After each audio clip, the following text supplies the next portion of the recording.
হাদিসে আছে যাকে বেশি বেশি মসজিদে আসতে দেখো তোমরা সার্টিফিকেট লেখা দিয়া দাও।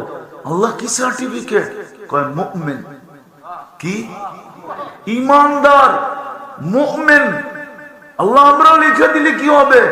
তোমরা লেখা দাও না সার্টিফিকেট, আমি খালি নিচে জান্নাত লেখা দিব। কেননা জান্নাতের গেটে লেখা আছে লা ইয়াদখুলুহা ইল্লাল মুমিন।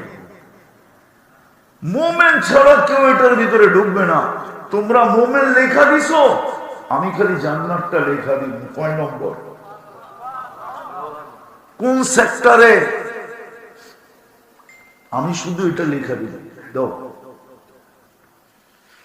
আরেকটা মজার খবর, যদি চুপে চুপে কোনো উল্টা পাল্টা করেও থাকে, চুপে চুপে করছে, চুপে চুপে অন্ধকারে চুপে চুপে যদি কোনো উল্টা পাল্টা করেও থাকে, তো আল্লাহ বলতেছে শুন, আল্লাহ হাদিসে কুদসি শুনাইতেছে, তারাকতু আনা আলামু বিহি, আমি এর সম্বন্ধে তোমাদের চেয়ে বেশি জানি।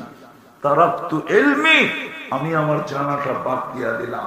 কবিলতু শাহাদাতা আবদি, ও বান্দা তোদের লেখা গ্রহণ করলাম।